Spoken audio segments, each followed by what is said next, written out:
Assalamualaikum warahmatullahi wabarakatuh.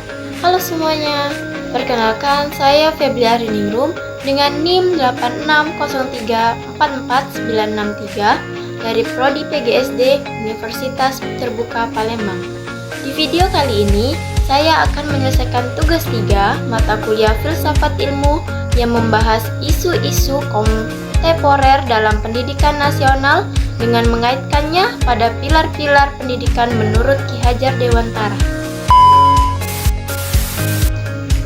Makna pilar dalam konteks pendidikan dapat diartikan sebagai dasar, landasan, atau tiang penyangga yang menjadi kekuatan utama dalam penyelenggaraan pendidikan.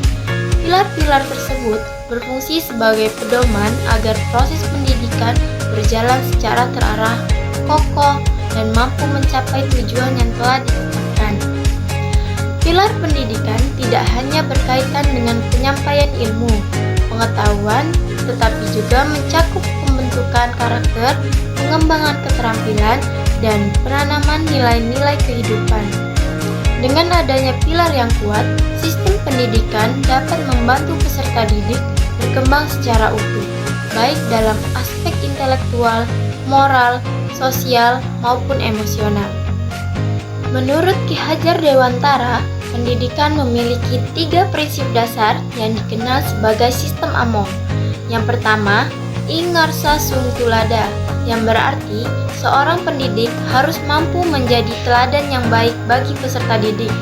Yang kedua, ing madya mangun karsa, yang berarti ketika berada di tengah peserta didik, pendidik harus mampu membangkitkan semangat, motivasi, dan kemauan belajar mereka. Dan yang ketiga, tutwuri handayani, yang berarti pendidik memberikan dorongan, arahan, dan dukungan dari belakang agar peserta didik dapat berkembang secara mandiri.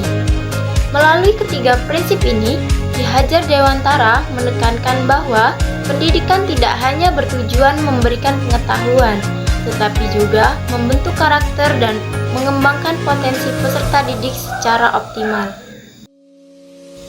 Prinsip pendidikan Ki Hajar Dewantara masih sangat relevan di era digital.